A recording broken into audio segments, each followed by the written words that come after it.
بسم الله. رحم الله من قرأ الفاتحة. بسم الله الرحمن الرحيم.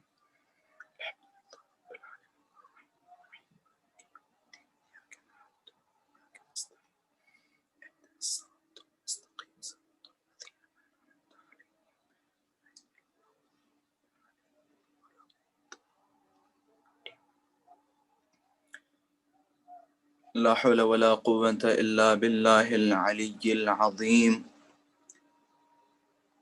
أعوذ بالله من الشيطان اللعين الرجيم.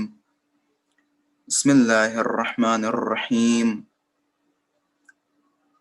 الحمد لله رب العالمين بارئ الخلائق أجمعين، ثم الصلاة والسلام على أشرف الأنبياء والمرسلين سيدنا ومولانا أبي القاسم مصطفى محمد، اللهم صل على محمد وآل محمد عجل فرجهم، وعلى أهل بيته الطيبين الطاهرين المعصومين المظلومين المنتجبين الأخيار، واللعنة الدائمة على أعدائهم أجمعين.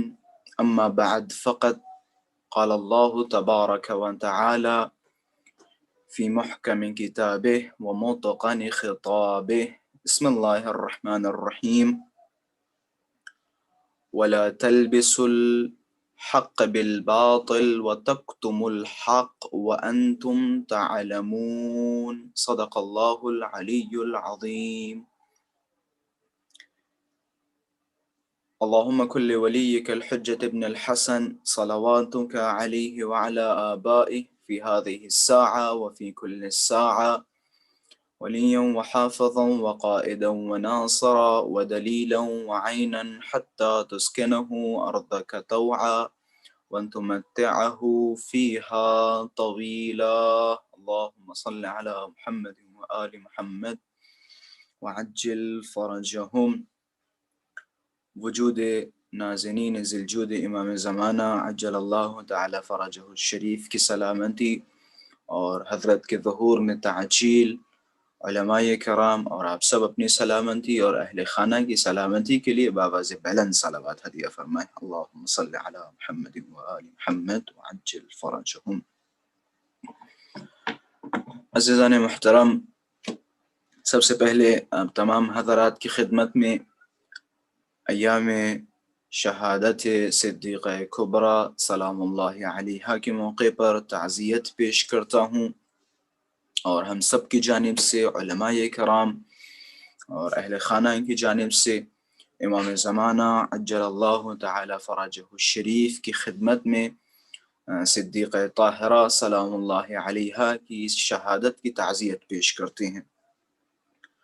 بغیر کسی مقدمہ و تمہید، یقیناً تمام عالم اسلام بخوبی واقف ہے کہ یہ ایام شہادت صدیقہ کبریٰ سلام اللہ علیہا ہے۔ جیسا کہ آپ حضرات کے سامنے قرآن مجید کی ایک مشہور و معروف آیہ کریمہ کی تلاوت کا شرف حاصل کیا، کہ جس میں خداوند متعال کا محکم ارشاد گرامی ہے کہ حق کو باطل سے نہ ملاؤ اور حق کو نہ چھپاؤ، جبکہ تم جانتے ہو کہ حق کیا ہے اور باطل کیا ہے۔ آیت بہت ہی زیادہ واضح و روشن ہے، اور انشاءاللہ آپ حضرات ہماری ان سے روزہ مجالس کے موضوع سے بھی واقف ہو گئے۔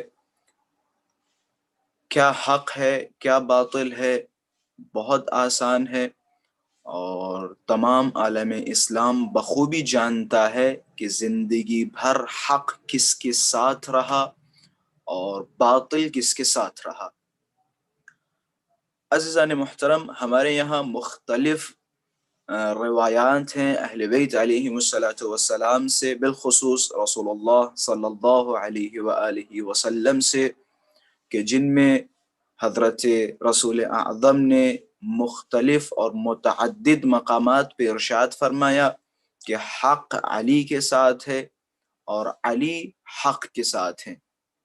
روایتوں میں موجود ہے، حضرت نے فرمایا اگر پوری دنیا ایک طرف جا رہی ہو، پوری دنیا ایک طرف جا رہی ہو، سلمان سے ظاہراً فرمایا پوری دنیا ایک طرف جا رہی ہو لیکن تم علی کے پاس جانا، علی کے ساتھ جانا، اگر علی کا دامن پوری دنیا چھوڑ دے تب بھی تم علی کے دامن کو نہ چھوڑنا۔ یہ نہ دیکھنا کہ کثرت کدھر ہے، زیادہ لوگ کدھر ہیں، یہ دیکھنا علی کدھر ہیں۔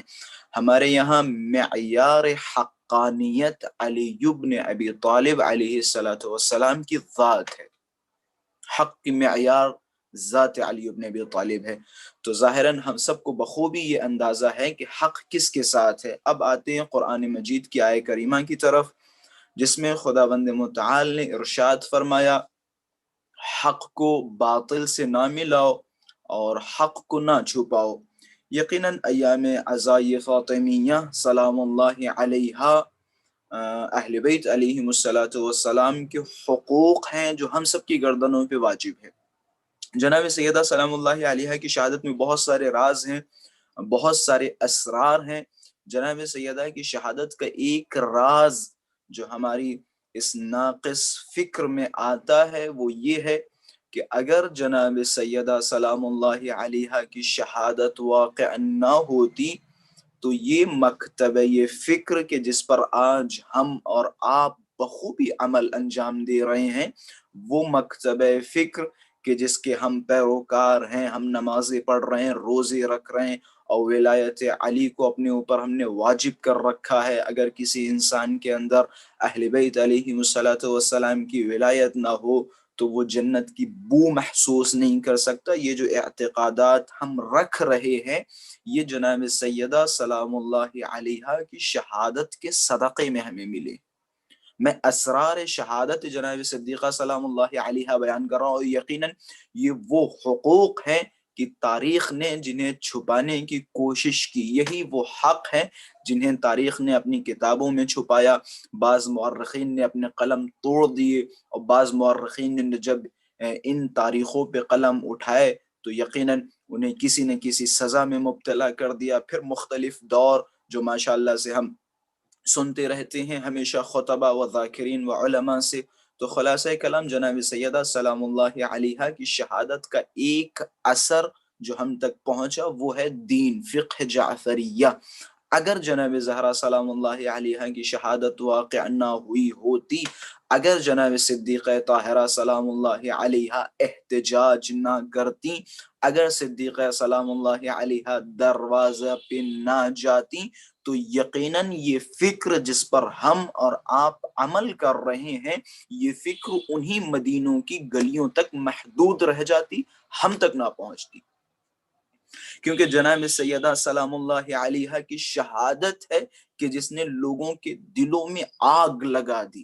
جناب صدیقہ سلام اللہ علیہا کی شہادت ہے کہ جس نے ہمیں جوش، جذبہ اور حوصلے سے نوازا کہ ہم احتجاج کریں اور ہم فکر علی کے بارے میں جانیں، کیونکہ ماحول کچھ ایسا تھا کہ کسی میں جرأت نہ تھی، کسی میں ہمت نہیں تھی جو احتجاج کرے، ان کے ظلم کے مقابلے میں کھڑا ہو۔ بہت سارے آپ قصات پڑھیں اس دور کے، عجیب و غریب قصات واقع ہوئے لیکن ہم تک نہیں پہنچے۔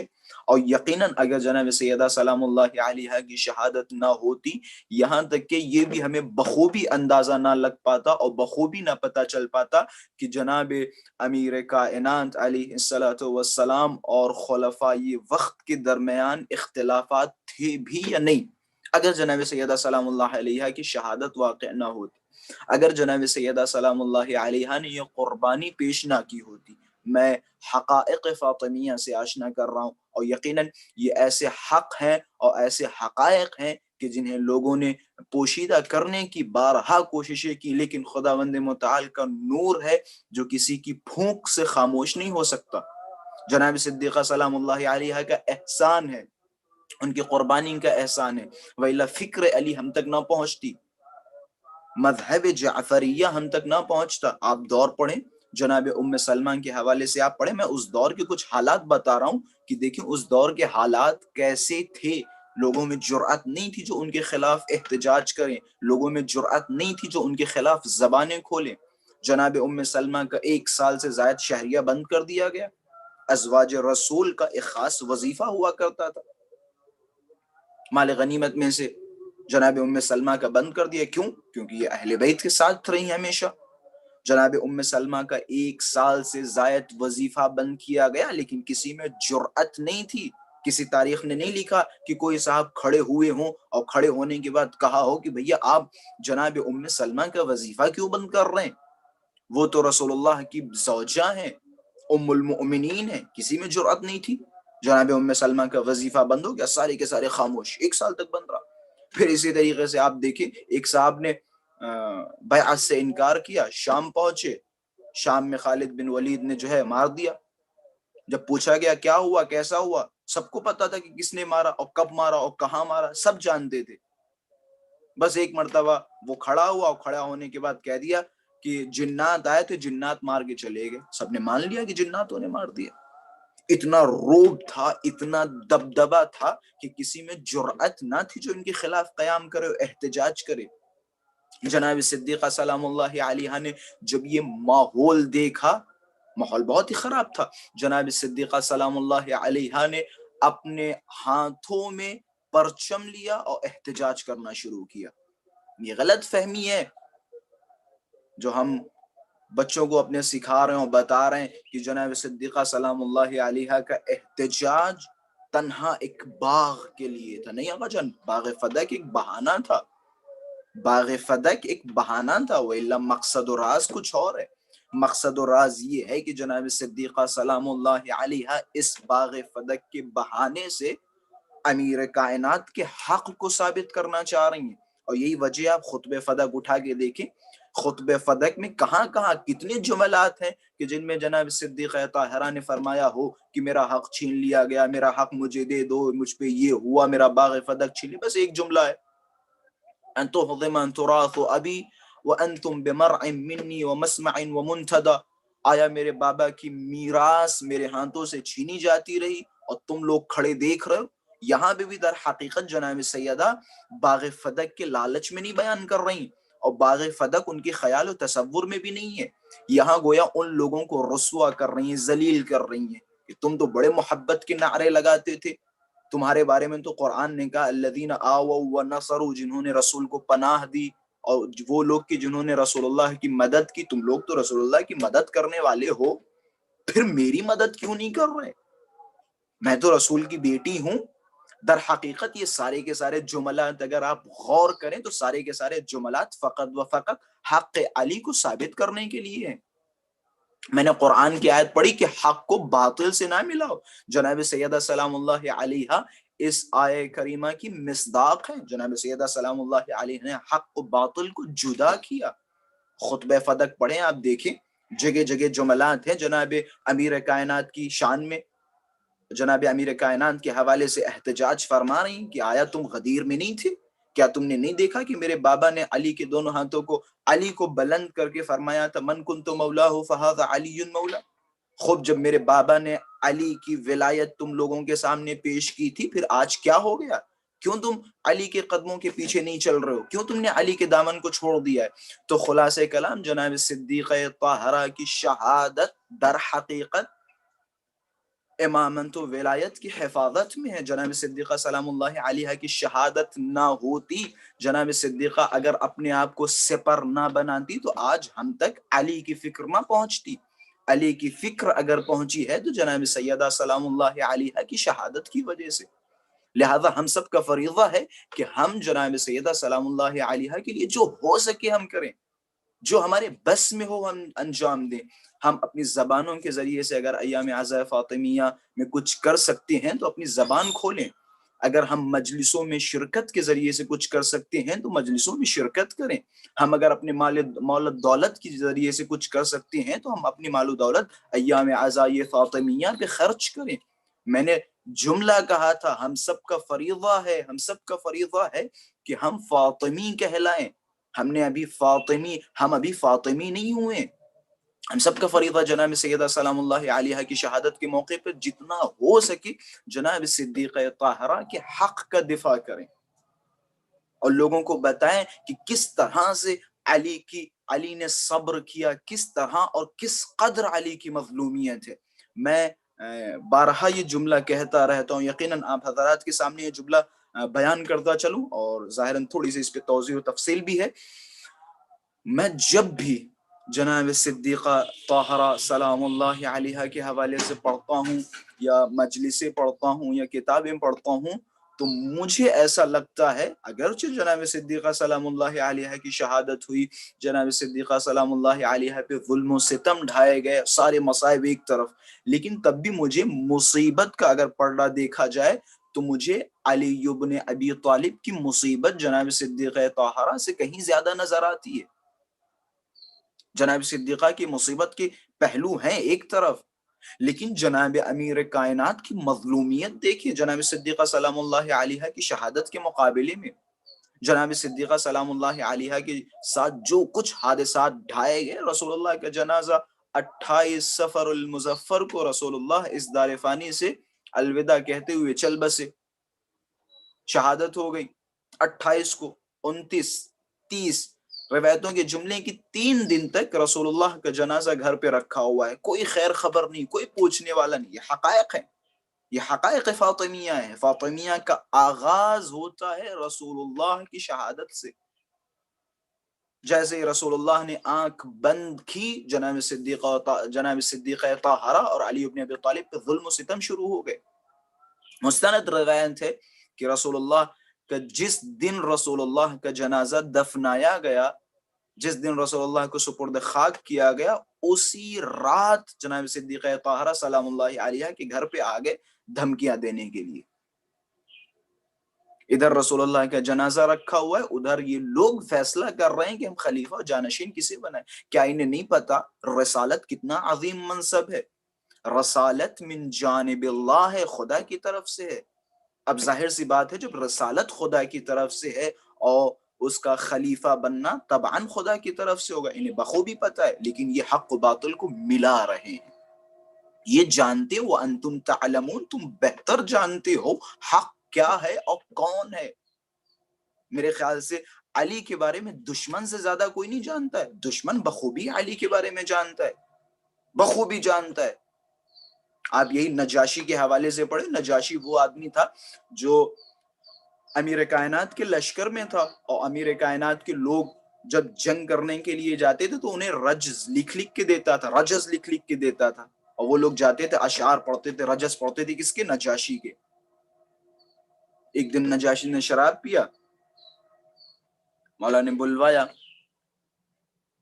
خوب غصے میں تھے، 100 کوڑے مارے نجاشی کے، 100 کوڑے مارے۔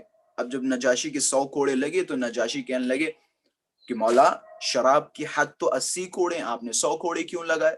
مولا نے فرمایا کیونکہ تم نے ماہ رمضان میں شراب پیا ہے تو لہٰذا 20 کوڑے اس وجہ سے۔ کیا ہوا؟ نجاشی بھاگ گئے، کہاں پہنچے؟ معاویہ کے پاس۔ جملہ ہے نجاشی کا، میں نے جملہ کہا تھا کہ دشمن علی کے بارے میں بہتر جانتا ہے، دشمن جانتا ہے حق کس طرف ہے، دشمن جانتا ہے حق پہ کون ہے۔ نجاشی معاویہ کے پاس گیا، معاویہ سے کہا معاویہ میں علی کے عدل کو چھوڑ کے تیرے ظلم کے نیچے پناہ چاہتا ہوں۔ جملہ عجیب و غریب کہ میں علی کے عدل کو چھوڑ کے آیا ہوں تیرے ظلم کے سائے میں۔ علی کی عدالت سخت ہے، علی کی عدالت ہر کوئی برداشت نہیں کر سکتا، لیکن ہاں یہ جانتے ہیں علی عادل ہیں، بخوبی جانتے ہیں۔ اور یہی وجہ ہے، آپ جائیں روایتوں میں ملتا ہے، شاید چھٹے امام یا 5ویں امام فرماتے ہیں پتہ ہے میرے جد علی بن ابی طالب کو کیوں شہید کر دیا گیا؟ کہ لشدت العدالہ، علی اتنے بڑے عادل و منصف تھے، اسی عدالت و انصاف کی وجہ سے انہیں قتل کر دیا گیا، شہید کر دیا گیا۔ تو خلاصہ کلام امیر کائنات کے حوالے سے دشمن زیادہ جانتے۔ معاویہ کے دربار میں باقاعدہ مقابلے ہوتے تھے، مسابقے ہوتے تھے، کون علی کی مدح میں بہتر سے بہتر اشعار کہے گا؟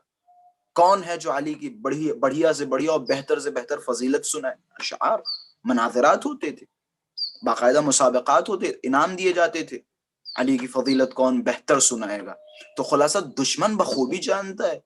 جنگ صفین میں آپ جائیں دیکھیں، معاویہ نے لشکر علی پہ پانی بند کر دیا، اور جب دریا کا قبضہ معاویہ کے ہاتھوں آیا، علی کے ہاتھوں گیا، تو معاویہ نے کہا گھبراؤ نہیں، بالکل نہ گھبراؤ، پانی ہمارے پاس تھا تو ہم نے علی کے لشکر پہ بند کر دیا، لیکن یہ علی ہے، علی کبھی ہم پہ پانی نہیں بند کریں گے۔ دشمن بخوبی جانتا ہے علی کی ذات کے حوالے سے، علی کے بارے میں، لیکن وہی لوگ جانتے ہیں حق کیا ہے، باطل کیا ہے، لیکن اس کے باوجود حق و باطل کو ملانے کی کوشش کر رہے ہیں یا حق کو چھپانے کی کوشش کر رہے ہیں۔ امیر کائنات علیہ الصلوۃ والسلام کی مظلومیت ایک تلخ ترین حق ہے جسے تاریخ نے چھپایا، لیکن تاریخ کہاں تک چھپائے گی؟ خود امیر کائنات کے دہن مبارک سے جملات دیکھیں، آپ روایتوں میں پڑھیں، دیکھیں امیر کائنات کی مظلومیت کس حد تک ہے۔ بڑا خوبصورت جملہ ہے کہ ایک انسان شجاع کے لیے، ایک انسان بہادر شجاع پہلوان کے لیے سب سے سخت یہ ہے کہ وہ تلوار چلا سکتا ہو اور نہ چلائے، تلوار چلا سکتا ہو اور نہ چلائے، کہ سب سے سخت ہے۔ مار سکتا ہو اور نہ مارے، سب سے سخت ہے۔ مولا عباس کی فضیلت اور مولا عباس کی سب سے بڑی صفت یہ نہیں ہے کہ مولا عباس بہت بڑے شجاع تھے، یہ صفت مولا عباس کی سب سے بڑی نہیں ہے۔ مولا عباس کا سب سے بڑا کمال یہ نہیں تھا کہ مولا عباس جب جنگ کرتے تھے تو فوجیں بھاگنے لگتی تھی، یہ سب سے بڑا کمال نہیں ہے۔ سب سے بڑا کمال پتہ ہے مولا عباس کا کیا ہے؟ سب سے بڑا کمال مولا عباس کا یہ ہے، شجاعت، طاقت، ہمت، توانائی کے باوجود امامت کے حکم کے سامنے سر تسلیم ہے، کہ مولا کا حکم ہے تلوار نہیں چلانی ہے، شجاع ہیں، بہادر ہیں، کیونکہ مولا نے فرمایا لہٰذا ہمیں تلوار نہیں چلانی ہے۔ تو اسی طرح سے امیر المؤمنین کی سب سے بڑی صفت اگر آپ دیکھنا چاہتے ہوں تو وہ دیکھیں علی کا صبر۔ علی کا صبر عجیب و غریب ہے۔ میں ایک جملہ کل پڑھ رہا تھا، ابن ابی الحدید معتزلی کا اعتراف ہے اہل سنت کے ایک بہت بڑے مشہور و معروف عالم دین جنہوں نے نہج البلاغہ کی شرح لکھی ہے۔ ابن حدید معتزلی کا عجیب و غریب جملہ ہے علی ابن ابی طالب کے صبر کے حوالے سے، لکھتے ہیں وَكَادَ حِلْمِهِ أَن يَكُونَ مُعْجِزَةً، وَكَادَ حِلْمُهُ أَن يَكُونَ مُعْجِزَةً، کہ علی ابن ابی طالب کا صبر ایک معجزہ ہے۔ علی کا صبر کرنا یقیناً ایک معجزہ ہے، جس کے پاس اتنی شجاعت، اتنی طاقت، اتنی ہمت ہو، جو خیبر کے دروازے کو انگلیوں سے اکھاڑ دے، جس نے مرحب و انتر کو مارا ہو، جو ہر جنگ میں فاتح رہا ہو، جس نے پرچم اسلام کو بلند و بالا کیا ہو، جس نے خانہ کعبہ سے بتوں کو توڑا ہو، جس نے سورہ براءت کی تلاوت خانہ کعبہ کی چھت سے کی ہو اور ایسے مجمع میں کی ہو کہ اس مجمع میں کوئی ایسا نہیں مگر یہ کہ کسی کے باپ کو مارا، کسی کے بیٹے کو مارا، کسی کے دادا کو مارا، اس کے باوجود علی صبر کر رہے ہیں۔ علی کے گھر پہ لوگ آ رہے ہیں، اہانت کر رہے ہیں، علی صبر کر رہے ہیں۔ عجیب و غریب ہے امیر کائنات کا صبر کرنا۔ اور جملہ میں خود امیر کائنات علیہ الصلوۃ والسلام کی زبانی، جس میں حضرت نے خود بیان فرمایا ہے کہ میں نے کس طرح صبر کیا ہے۔ علی کا صبر معجزہ، یہ حقائق علوی ہیں، علی ابن ابی طالب کے حقوق ہیں کہ جن کا لوگوں کے سامنے آنا بہت ہی ضروری ہے۔ ہم نے بڑی آسانی سے کہہ دیا کہ علی 25 سال خاموش رہے، نہیں آغا جان، غلط سمجھایا گیا ہے ہمیں۔ کس نے کہا علی 25 سال خاموش رہے؟ علی نے صبر کیا، خاموش نہیں رہے، صبر کیا علی نے۔ یا بعض افراد کہتے ہیں کہ 25 سال تک علی نے ان سے صلح و صفائی کر لی، ان سے ہاتھ ملا لیا اور ان کے گھروں پہ جانے لگے اور ان کے گھروں پہ کھانا کھاتے تھے، ان کے پیچھے نمازیں پڑھتے تھے۔ سب جھوٹ ہے، سب جھوٹ ہے۔ علی ابن ابی طالب نے صبر فرمایا تھا. علی ابن ابی طالب گھر میں بیٹھے ہوئے صبر کر رہے ہیں. وَإِلَّا آپ خطبات دیکھیں, جملات دیکھیں, مسجد میں بھی جاتے تھے تو زبردستی انہیں بلایا جاتا تھا, اور پھر حضرت اپنی نماز فرادہ پڑھتے تھے. کسی کے پیچھے کبھی نماز نہیں پڑھی اور کسی کی کبھی بیعت نہیں کی. در حقیقت ہمیشہ مخالفت کی, جگہ جگہ پہ مخالفت کی. یہ کہ بھائی وہ خلافت میں بعنوان مشیر, آغا جان آپ امیر المؤمنین جو خلیفہ ہیں, امام وقت ہیں, انہیں آپ مشیر بیان کریں گے کسی کا؟ تاریخ کو غور سے پڑھیں اور جانے حقائق علوی کیا ہیں, علی ابن ابی طالب کے کون سے ایسے حقوق ہیں کہ جن کے ساتھ خیانت کی گئی. حضرت نے نہج البلاغہ کا خطبہ شقشقیہ پڑھیں, درد دل علی ابن ابی طالب محسوس ہوگا. دیکھیں علی اتنا بڑا شجاع بہادر, اس کے باوجود اپنے آپ کو کتنا عاجز بتا رہے ہیں امیر کائنات ان مظالم کے سامنے. ان مظالم کے سامنے علی ابن ابی طالب نے اپنے آپ کو کس طرح سے روکا. دیکھیں آپ, میں ایک عبارت صرف آپ حضرات کے سامنے پڑھوں گا. خطبہ شقشقیہ مشہور و معروف ہے. میں ہمیشہ اپنے چھوٹے بھائیوں سے کہتا رہتا ہوں, کوشش کریں اس خطبے کو یاد کریں, حفظ کریں. یہ علامت شیعہ ہے. خطبہ شقشقیہ یاد کریں, خطبہ یہ فدق یاد کریں, یہ علامات شیعہ ہیں. زیارت جامعہ کی تلاوت کریں, یہ معارف تشیع ہیں, حقانیت تشیع ہے. خطبہ شقشقیہ کا عجیب و غریب جملہ جس سے علی کا صبر معلوم ہوگا کہ کس طرح سے علی نے صبر کیا. حضرت فرمانتے ہیں صبرت وفی العین قضا وفی الحلق شجا, کہ میں نے صبر کیا. کس نے؟ علی نے صبر کیا. کس حال میں اور کیسے صبر کیا؟ جملے دیکھیں. صبرت وفی العین قضا, خدا نہ کرے ہماری آنکھوں میں ذرہ برابر خاک پڑ جائے. اگر ہماری آنکھوں میں ذرہ برابر خاک پڑ جاتی ہے تو ہماری حالت متغیر ہو جاتی ہے, تبدیل ہو جاتی ہے. ہم آنکھوں کو ملتے رہتے ہیں, ذرہ برابر اگر خاک پڑ جائے. حضرت کیا فرما رہے ہیں, کس موقع پہ حضرت نے مثال دی ہے, سمجھیں. حضرت نے فرمایا صبرت وفی العین قضا, کہ میں نے صبر کیا اس حال میں کہ جیسے میری آنکھ میں کانٹا چبھ رہا ہو, کہ جیسے میری آنکھ میں ایک کانٹا لگ گیا ہو. میں نے کیا مثال دی تھی, اگر ذرہ برابر ریت ہماری آنکھوں میں چلی جائے تو ہم سے برداشت نہیں ہوتا, ہم ملتے رہتے. حضرت کیا فرماتے, میں نے اس حال میں صبر کیا جیسے میری آنکھ میں ایک کانٹا چھپا ہو. یقیناً مصیبت تھی. علی کے سامنے لوگ آ کے علی کو سلام نہیں کر رہے, مصیبت نہیں تو کیا ہے. علی کے ہوتے ہوئے کسی غیر کو علی کی جگہ پہ بٹھا رہے, مصیبت نہیں تو کیا ہے.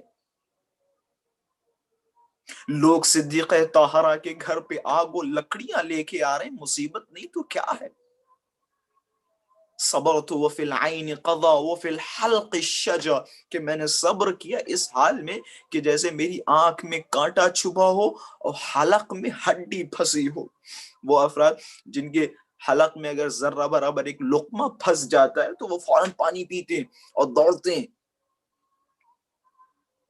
حضرت کیا فرماتے ہیں, میں نے صبر کیا اس حال میں کہ جیسے میری حلق میں ہڈی پھنسی ہو جو نہ اگلی جا سکتی ہے اور نہ ہی نگلی جا سکتی.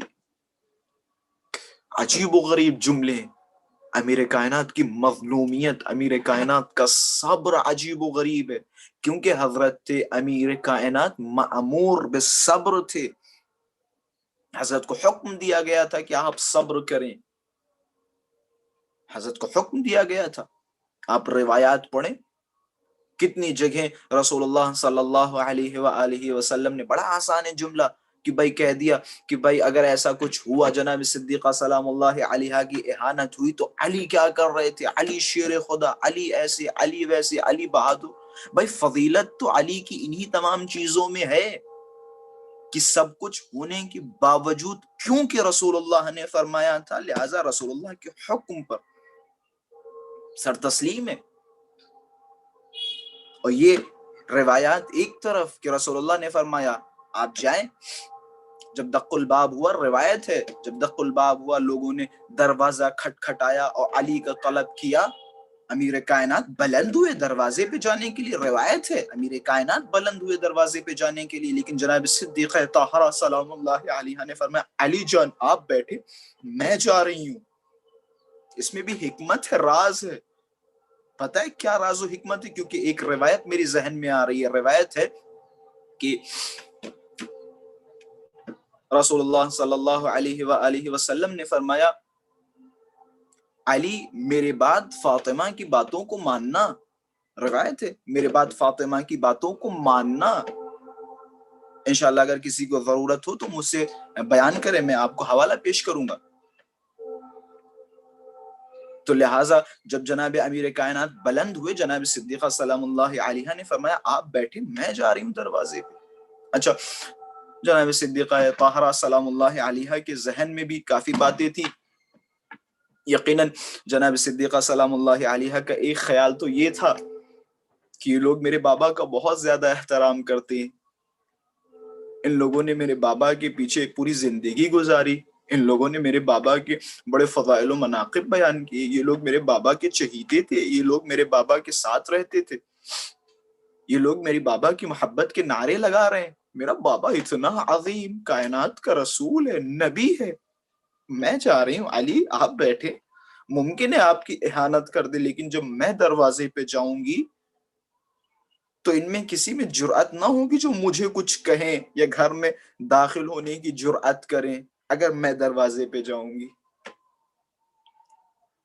اللہ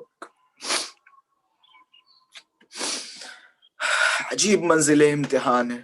جناب صدیقہ سلام اللہ علیہا دروازے پہ گئی، لیکن کون جانتا تھا کہ یہ باغیان مدینہ ہے، مدینے کے شریر ترین افراد ہیں، اوباش ہیں، جن کی نظروں میں کسی کا کوئی احترام نہیں، کسی کی کوئی اہمیت نہیں، یہ بے دین لوگ ہیں، بدترین مخلوقات خدا، بے غیرت ترین لوگ ہیں، جن کے اندر کوئی حیا، کوئی غیرت، کوئی شرم، کچھ نہیں ہے۔ انہوں نے ناموں سے رسول کا احترام نہیں کیا، انہوں نے حرمت سے علی ابن ابی طالب کو پامال کیا۔ میں علی کے صبر کے حوالے سے بیان کر رہا تھا، روایات ہے، روایتوں میں ہے جبرائیل نازل ہوئے، امیر کائنات علیہ السلام تشریف فرما تھے، جبرائیل نے فرمایا علی تمہارے ساتھ ظلم و ستم ڈھائے جائیں گے، کیا تم صبر کرو گے؟ امیر کائنات نے فرمایا اصبر، میں صبر کروں گا۔ پھر کہا علی تمہارا حق چھینا جائے گا، صبر کرو گے؟ حضرت نے فرمایا اصبر، میں صبر کروں گا۔ جملات ہیں، کافی جملات کے بعد پھر جناب جبرائیل نے فرمایا علی تمہاری حرمت کو پامال کیا جائے گا، کیا تم صبر کرو گے؟ روایتوں کے جملے جیسے ہی امیر کائنات نے یہ سنا فشحق، ایک شہقہ لگایا، چیخ ماری۔ جب انسان اچانک روتا ہے، جب فوراً کسی مصیبت کو سنتا ہے تو ایک دم چیخ مارتا ہے، اسے کہتے ہیں شہقہ۔ علی ابن ابی طالب نے ایک شہقہ کیا،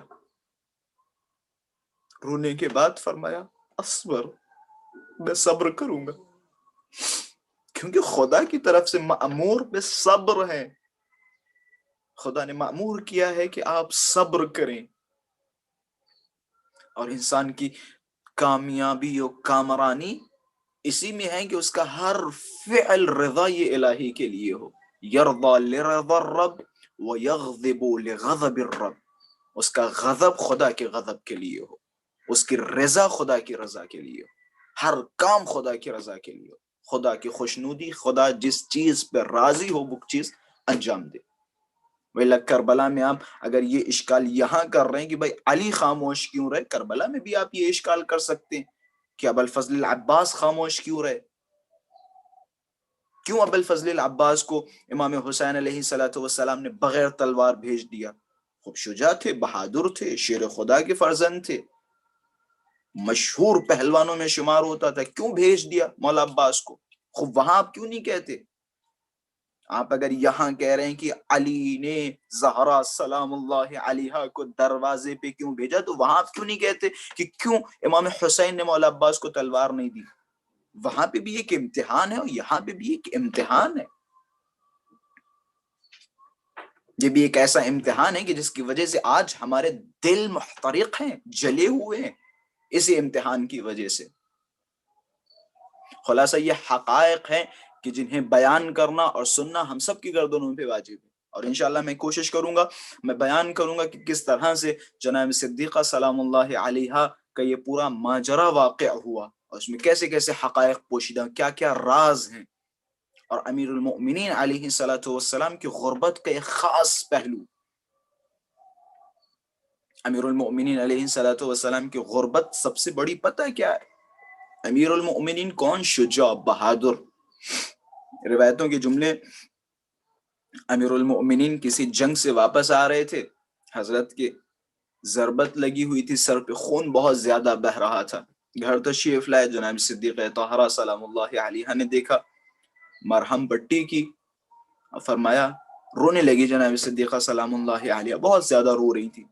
امیر کائنات نے فرمایا، آپ روئے نہیں، آپ فکر نہ کریں، علی کے لیے یہ زخم کچھ نہیں ہے، بے فکر رہے، علی کے لیے یہ زخم کچھ نہیں ہے. علی کون؟ شجاع، بہادر، ہمتی، طاقتور، پہلوان. علی کی ذات کہ علی کے لیے یہ کچھ نہیں ہے. علی اتنے بڑے شجاع، اتنے بڑے بہادر. غربت علی کے پہلو بیان کر رہا ہوں. مسجد میں تشریف فرما ہے، اچانک امام حسن و حسین کو مسجد میں آتے ہوئے دیکھا. بس جیسے ہی ان کی طرف نظر پڑی اور ان کے چہرے سے پہچانا کہ فاطمہ اس دنیا سے چلی گئی. امام حسن و حسین پاس آئے، فرمایا، بابا اب اماں نہ رہی، بس اتنا سننا تھا، علی کون؟ شجاع، بہادر، ہمتی. غربت علی دیکھے، مظلومیت علی دیکھے کہ جیسے ہی سنا فاطمہ اس دنیا سے چلی گئی، فغشی علی. مسجد میں امیر المؤمنین گرے، حضرت پہ غش طاری ہوا. کس پہ غش طاری ہو رہا ہے؟ علی ابن ابی طالب کی ذات پہ. علی کتنے بڑے صبور ہیں، علی کتنے بڑے شجاع ہیں، لیکن جیسی خبر شہادت صدیقہ سنی، علی پہ غش طاری ہو گیا. میں کہوں گا، مولا آپ نے سنا جناب صدیقہ کی شہادت ہو گئی. ارے وہ مظالم جو مدینے کی گلیوں میں ڈھائے گئے، عجیب و غریب ہے. میں صرف ایک جملہ کہتا ہوں اور ہمیشہ یہ جملہ کہتا رہوں گا جب تک یہ زندگی باقی ہے. آخر کیوں آپ لوگ تحقیق نہیں کرتے؟ کیوں جستجو نہیں کرتے؟ کیا وجہ تھی کہ رسول کی بیٹی کو رسول اللہ کی شہادت کے کچھ ہی دنوں کے بعد یہ کہنا پڑا، ماذا علی من شم تربت احمد اللہ یشم مد الزمان غوالیا صبت علی مصائب لو انہا صبت علی الایام سرن لیالیا. مجھ پہ ان دنوں ایسے ایسے مصائب ڈھائے گئے، اگر یہ مصیبتیں، اگر یہ مصائب دن پہ ڈھائے جاتے تو دن راتوں میں تبدیل ہو جاتے، اگر راتوں پہ ڈھائے جاتے تو رات دن میں تبدیل ہو جاتا. کیا مصیبتیں تھی، کیسے ظلم ڈھائے گئے کہ صدیقہ کو نوحہ کرنا پڑا، کیسے ظلم ڈھائے گئے کہ جس کی وجہ سے صدیقہ نے 95 دن تک گریہ کیا، کیسے ظلم ڈھائے گئے کہ راوی کہتے ہیں ما زالت بعد ابیہا معصبت الراس ناحلت الجسم، کہ اپنے بابا کے بعد جناب صدیقہ کی حالت یہ تھی کہ جب تک زندہ رہی سر پہ کپڑا باندھے رہی. آخر کچھ تکلیف تھی، کچھ پریشانی تھی. معصبت الراس ناحلت الجسم، کہ جب تک زندہ رہی دن بدن جناب صدیقہ کے بدن سے گوشت کم ہوتا چلا جا رہا ہے، بالکل لاغر ہو گئی ہے. منادت الرکن، کہ جناب صدیقہ سلام اللہ علیہا کی کمر خمیدہ ہو گئی ہے. کب بعد نبی کمر خمیدہ لاغر ہوتی چلی جا رہی ہے. سر پہ کپڑا باندھے ہوئے ہے. باقیت العین ہمیشہ اور دائماً آنکھوں سے آنسو نکل رہے ہیں. محترقۃ القلب دل جلا ہوا ہے. جینے کا من نہیں کر رہا, جینے کی حسرت نہیں ہے. راوی کہتا ہے یغشا علیہ الساعہ بعد الساعہ کہ گھنٹوں کے بعد ان کے اوپر غشی طاری ہو جاتی تھی, پھر غش سے افاقہ فرماتی تھی, پھر تھوڑی دیر کے بعد غشی طاری ہو جاتی تھی. عجیب و غریب مدینے کی حالت تھی, عجیب و غریب مدینے کے حالات تھے. وہ صدیقہ کے جس کا احترام, روایتوں کے جملے ہیں. میں آخری روایت آپ حضرات کے سامنے اور آپ کی زحمت تمام.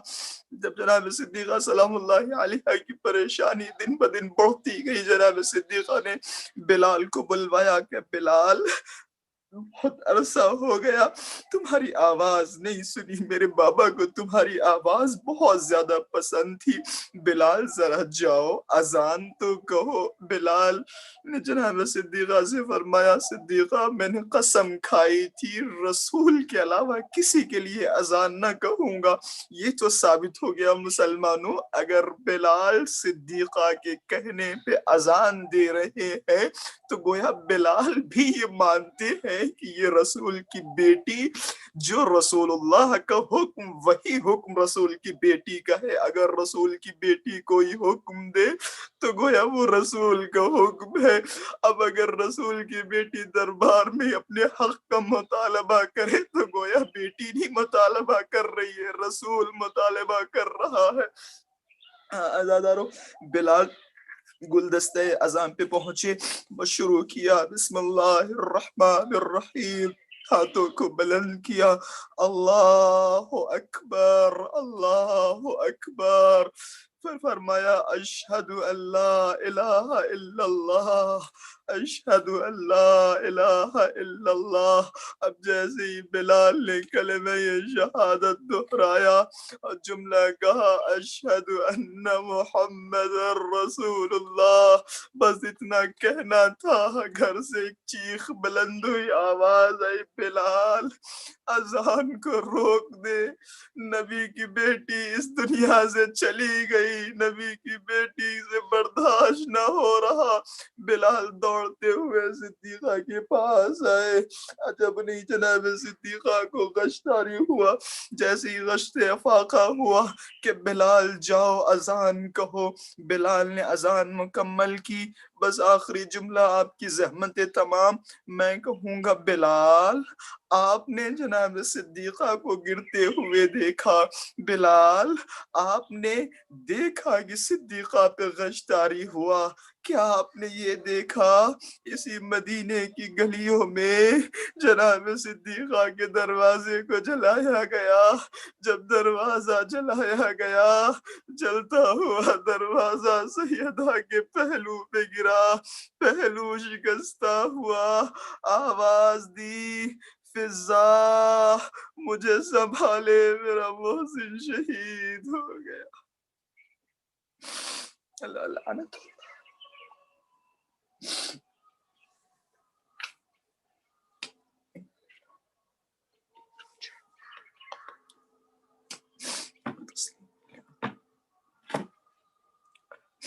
انا للہ و انا الیہ راجعون,